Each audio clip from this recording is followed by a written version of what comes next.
Welcome to Shovelware Diggers. Our dig team is currently excavating the Softkey Shareware 2000 Hit Games 2 CD collection.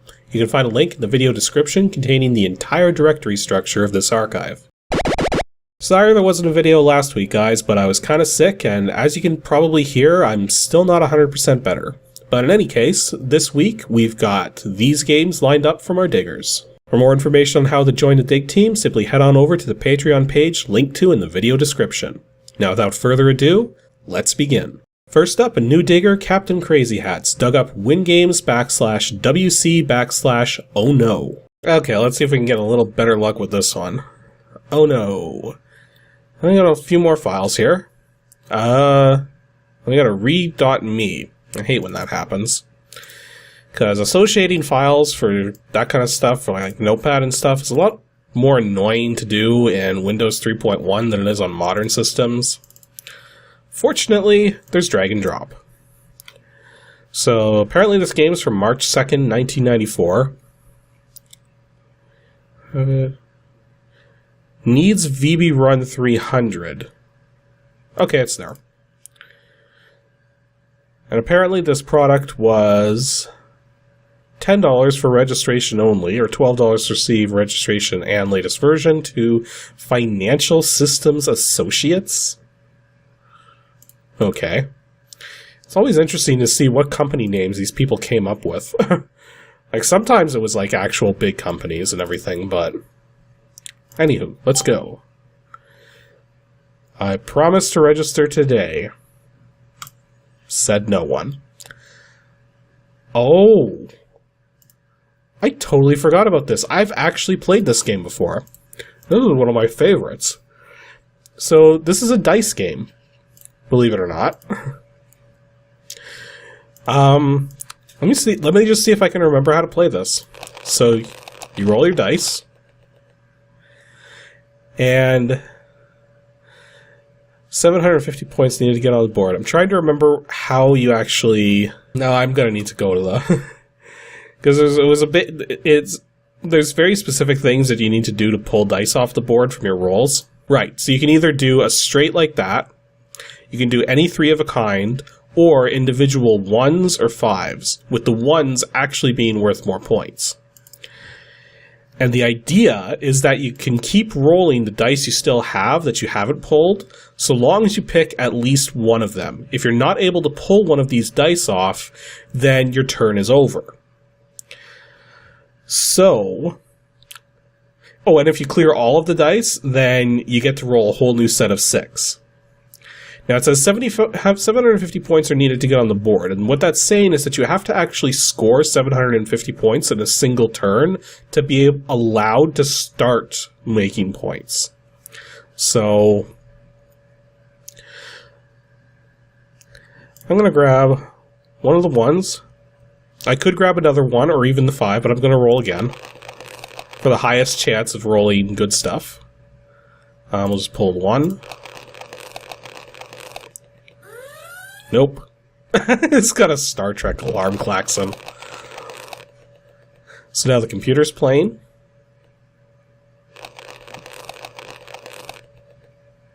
The computer's getting a bit more lucky than I was.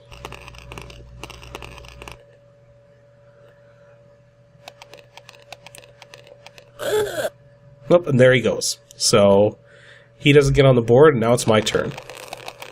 Really, the trick to getting on the board is a 3 of a kind. Okay, it's a 33% chance.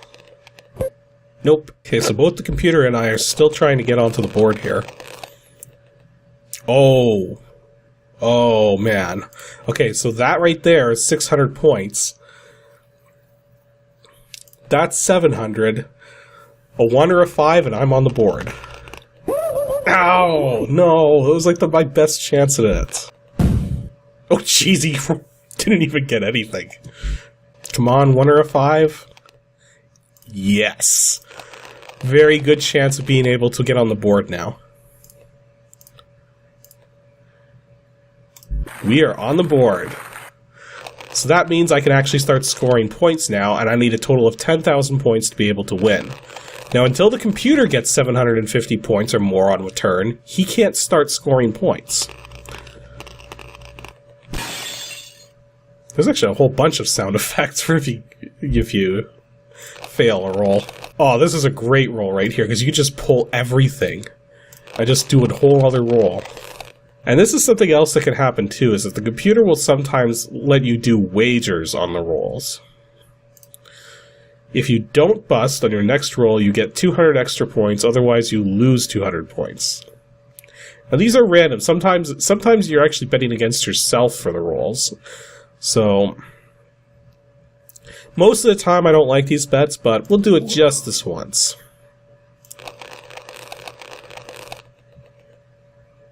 And there, I got the bet. And it shows up on my points there. My strategy is generally to roll until there's only 2 dice left. And if under those conditions, then I'll just hit done. I think I can turn those bets off. Allow Andrew Dice Cray side bets? No. Okay.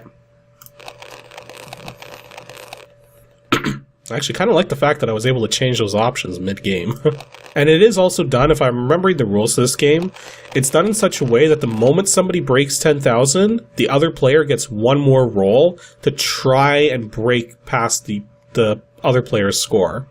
Now, to be fair, 3 of a kinds aren't really worth the dice count that it takes to get the points from them until they're like 4s, 5s, or 6s.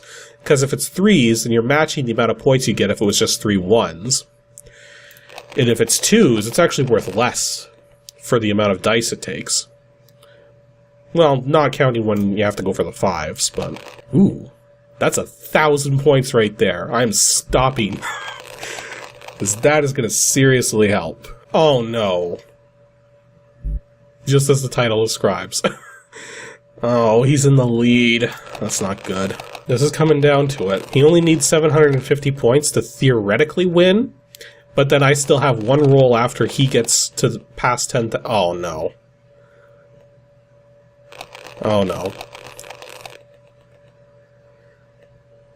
This could be it. I have one chance to win, and I need 700 points to tie, 750 to beat him. This is not looking good.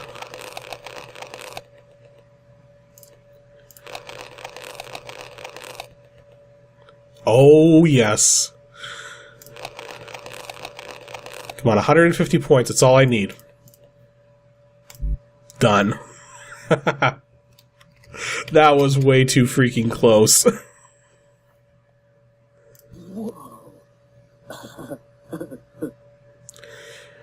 Yeah, that was a stolen sound effect from Beavis and Butthead from the sounds of it. See, I barely won that, but...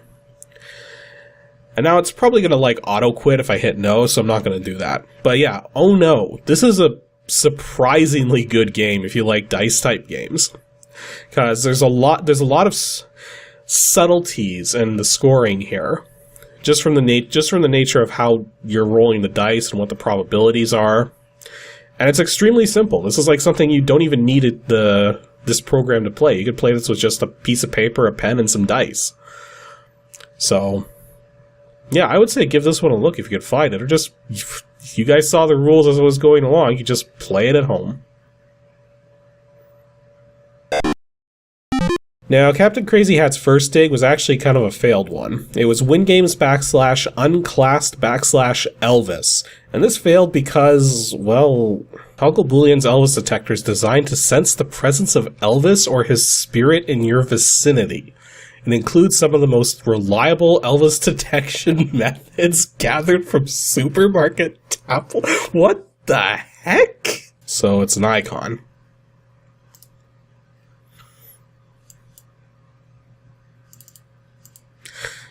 Is that seriously all this is? I really don't have a clue what this is supposed to do. Like, the text file, I've read through this thing. It's like... all it's doing is, like, say, like, what to do if your detector goes off. Look behind you or under your desk. If no one around you looks like Elvis, look a little closer. It's like... And apparently this is, like... How much? $8 Canadian or $7 US. So this is basically a program which does nothing but maybe flickers or does something at some point. But we're probably never going to see that. So I'm going to call this a failed dig just on the fact that this does virtually nothing. And to see what else I could dig up here. Next up, Juan Rabano dug up DOSGAMES /board/PCGAMN41. This looks like it's going to be Backgammon. Yeah, it's even called PCGammon. So, PCGammon 4. Want to get rid of this stupid and annoying message, which is counting down a lot faster than actual seconds? Okay then. Who am I playing with today? You are playing with me. Roll the dice to begin the game. Oh, we got a mouse control here. Options. Auto double, compare roll, game log, main menu, drop, pass, double, back. Okay. So, looks like a basic backgammon game here. Copyright 91. Repstad Computer Consultants. Fair enough.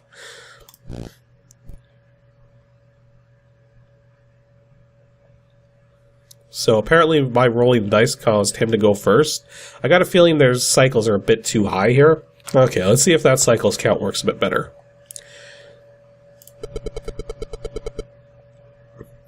Okay. So let's see.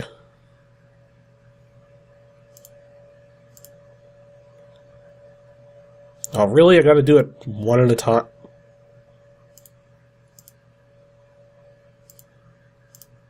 Okay, there it goes. The controls are kind of weird. Like, I mean, take a look at this. The mouse controls, you have quite a lot of extra space for hitting the numbers on the left side, but then it's like an immediate transition to the right side. So the 4, even though it's this triangular piece here, you can't go past this part or it doesn't count. Like this edge of this edge doesn't count for the 4, but this edge does. That's kind of weird. But oh well, we'll roll with it. I didn't have a lot of good moves there. No, he's probably gonna. Yep.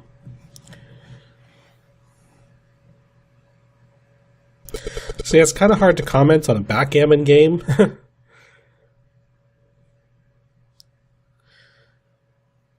But we'll see how this goes. That's a really bad roll. If he gets a 4, I'm in trouble. Okay, he didn't. Oh no, it adds up to 4. Damn it. I mean, terrible rolls today. Wait a minute.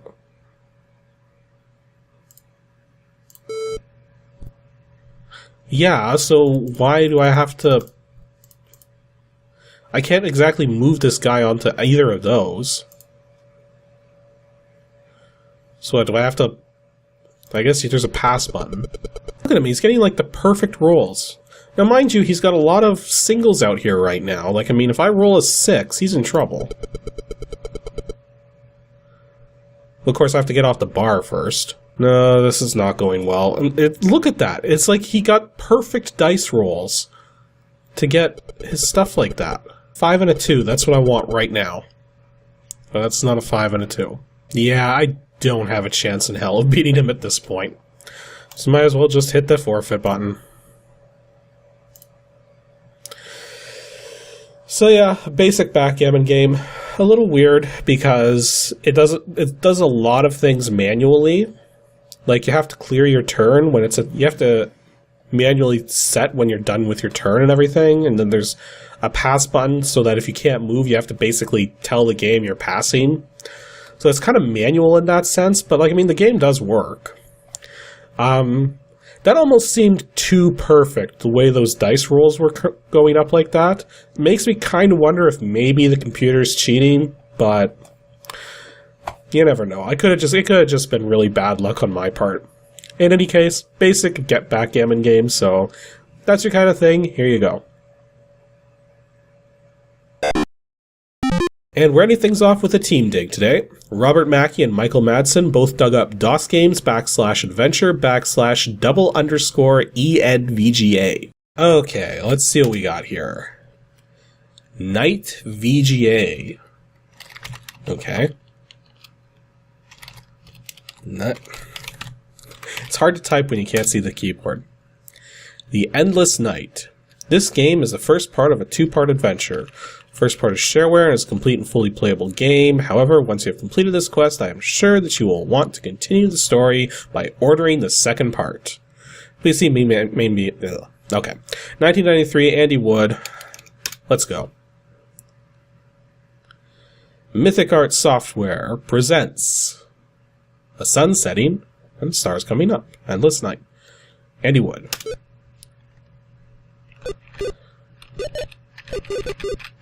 Interesting sound effects.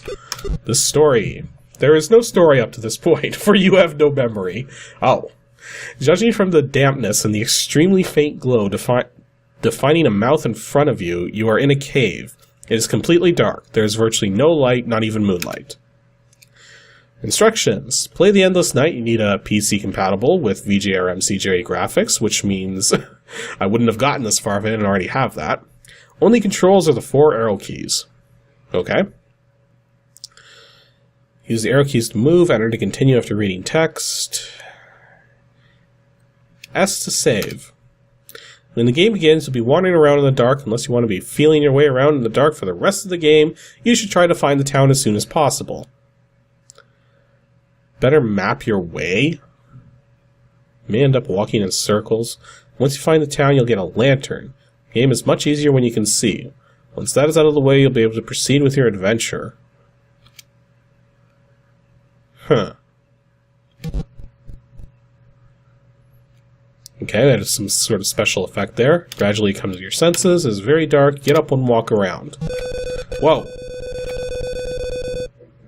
I definitely need to turn that cycle's countdown. Yeah, that's good enough.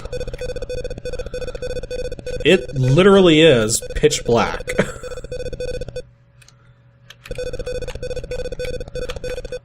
And there's like solid objects that I can run into. And I just crossed screens into another screen. Okay, this is gonna get old really freaking fast. Gameplay, everyone! So is the entire point of this game to just make the player wish he was playing some other game? I have literally transitioned at least 5 or 6 screens now. And I am no closer to finding anything. Whoa. We just found something. I mean, look at this. The walls even extend. I can't move down right now. The walls extend beyond the screen boundaries.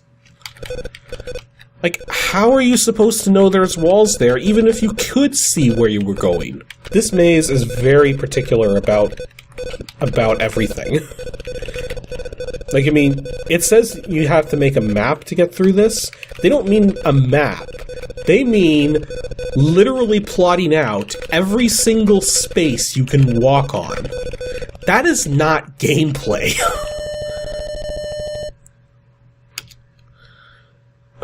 And now I've apparently reached somewhere that I can't go because it would kill me. Can we be at a town yet? Please? You know, I've passed so many screens to the left now, a part of me wonders if maybe I'm starting to loop, which would just sort of add insult to injury when you think about it. Oh, I found something! I don't know how to get to it, but am I seriously walking a spiral to get to whatever this is?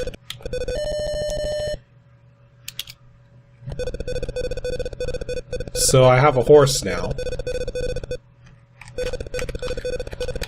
Could have fooled me. But no, I got a horse, which is completely why I'm walking around on foot still. This game is just weird. And no, it's not fun. Because all I'm doing is walking around in pitch black unable to see any of the walls, constantly having to press numerous keys to ensure that I'm actually going in directions. But those games generally have, like, there's generally a way to put together a map that makes sense for what you're doing. Here, it's just... it's a whole lot of black that I can't see anything in. And the game is somehow expecting me to want to, like, basically draw this map out on a piece of paper or something. Like, not just, like, every single square. It's like... even three-dimensional maze games from a first-person perspective, like the old Dungeons and Dragons stuff and whatever, were not this sadistic. Okay, I'm done with this thing. It's just... what is the point? Really? How is this gameplay? Okay. Even the most really basic game that requires you to make your own maps is not this deprived in terms of content. All I'm doing is looking at this sprite walking around a black screen. That is not... like, that is like... if you want to call that gameplay, fine, but this is just a test of patience, not gameplay. So, I'm sorry. I'm done with this thing. If you guys want to try and figure it out, be my guest.